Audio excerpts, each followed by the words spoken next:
A lo largo de los vídeos anteriores hemos visto cómo nombrar y formular diferentes compuestos orgánicos.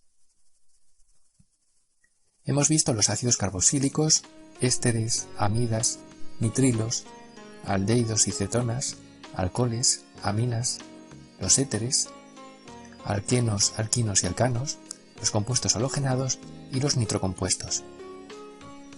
En esta ocasión os voy a hablar de compuestos heterofuncionales. ¿Qué significa eso? Se trata de compuestos que pueden tener dos grupos funcionales en el mismo compuesto. Tenéis que fijaros que he colocado los diferentes tipos de compuestos en un determinado orden. Esto significa que cuanto más arriba estén en esta lista, mayor prioridad tienen, y cuanto más abajo, menor prioridad. En un compuesto podéis tener cualquiera de estos grupos funcionales. Pero además, en los compuestos heterofuncionales podéis tener los que tenéis aquí en azul como grupos funcionales secundarios. Tenemos los aldehídos, las cetonas, los alcoholes, las aminas, alquenos, alquinos y halogenados. Es decir, podríamos tener, por ejemplo, un ácido y además un aldehído dentro del mismo compuesto. O podríamos tener un nitrilo y, por ejemplo, un alcohol. O podríamos tener un alquino y además tener, pues, un éter. O tener un alcohol a su vez con un alqueno. Cualquier combinación de dos grupos funcionales, siempre y cuando los aldehídos, las cetonas, los alcoholes, las aminas, los alquenos, los alquinos y los halogenados sean secundarios. Para nombrarlos no vamos a tener ningún problema con los alquenos, con los alquinos y con los halogenados, porque se nombran exactamente igual que como en los compuestos que hemos visto hasta ahora. En cambio, tenemos que tener cuidado cuando tengamos un aldehído, porque en ese caso, en lugar de poner el sufijo al, pasa a ser secundario, es decir, tendríamos o un ácido carboxílico, o tendríamos un éster, o tendríamos una amida, o tendríamos un nitrilo, que son prioritarios respecto al aldehído. En este caso, no puede acabar con el sufijo al. Tenemos que quitar ese sufijo y nombrar el aldehído bien como formil o bien como oxo.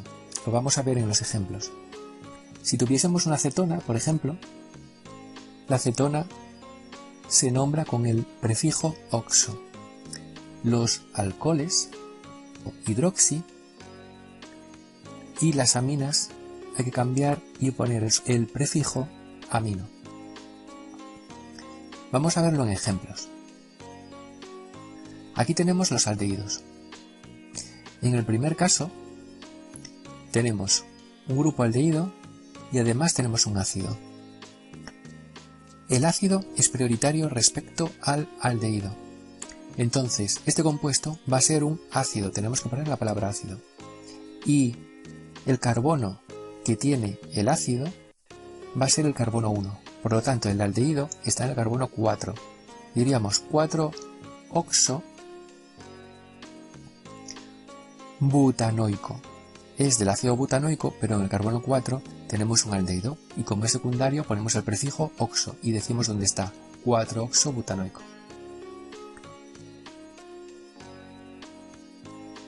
En este otro caso, en el segundo, también tenemos un ácido y vemos que tenemos el grupo aldehído que está unido a el compuesto que forma parte del ácido.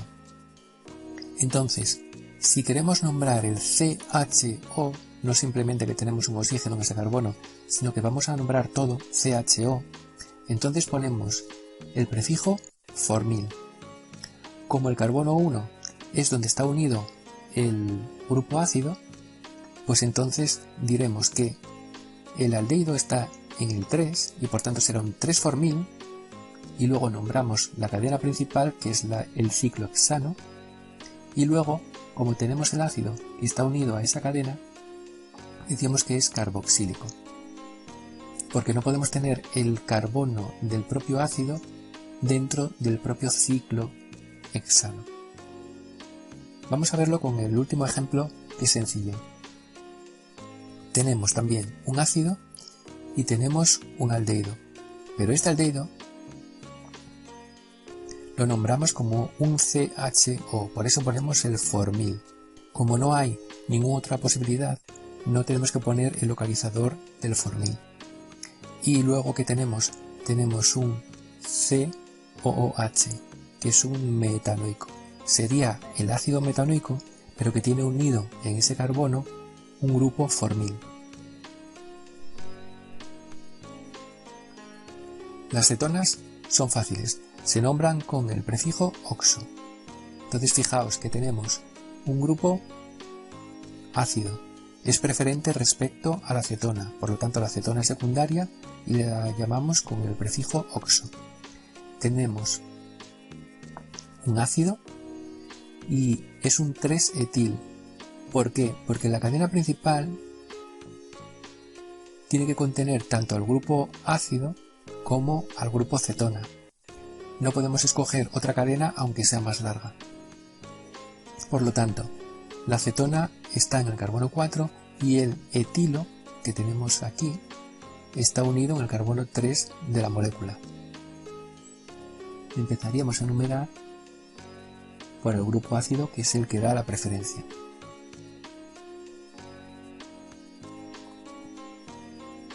Por tanto, tenemos un ácido y en el carbono 3 tenemos un etilo y en el carbono 4 tenemos el grupo cetona, que es oxo. Y luego ponemos el nombre del compuesto, pentanoico. Los alcoholes. Los alcoholes se nombran con el prefijo hidroxi. Tenemos un compuesto que tiene como grupo funcional ácido en los dos extremos. Y en este caso daría igual numerar por la izquierda o por la derecha. Vemos que en el carbono 2 y 3 tenemos dos alcoholes, por lo tanto los llamamos dihidroxi, que es un alcohol. Y luego ese compuesto tiene 4 átomos de carbono, es un butanodioico. Sería el ácido butanodioico que tiene en el carbono 2 y en el carbono 3 dos alcoholes. Las aminas.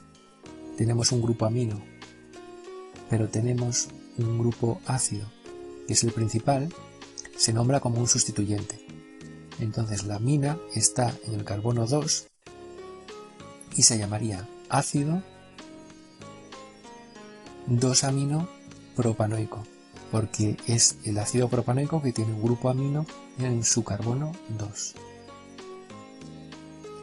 Los alquenos y los alquinos. Aquí no vamos a tener problemas porque los nombramos como siempre hacemos. Tenemos el grupo ácido, va a ser preferente obviamente respecto a un alqueno.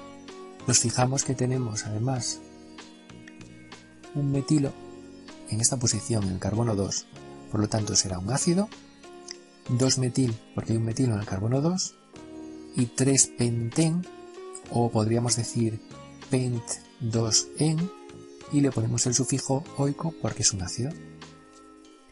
En el otro caso que tenemos aquí, tenemos grupos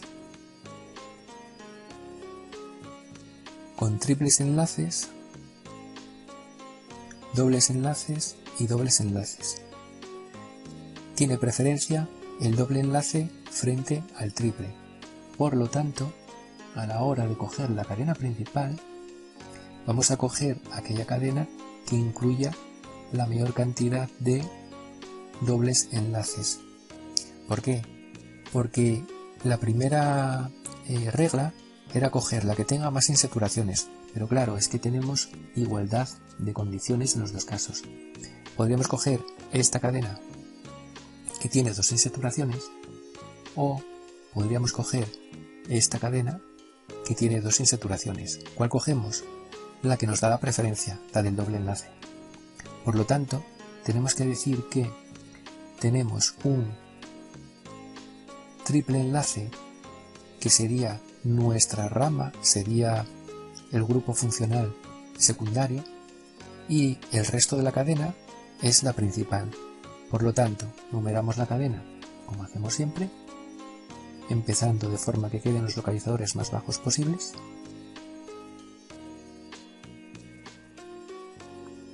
Vemos que es una cadena de 6 carbonos y entonces tendríamos un 4-etinil porque están unidos al carbono 4 y tenemos un 1,4-hexadieno. Y por último, los halogenados, igual que siempre. Tiene preferencia el doble enlace respecto al halógeno. Numeramos de forma que queden los localizadores más bajos posibles. Empezaremos por la derecha. Tenemos en el carbono 4 hay un bromo y en el 2 tenemos un cloro por orden alfabético y luego simplemente decimos que es un 1-buteno porque en el carbono 1 tenemos el doble enlace del heno.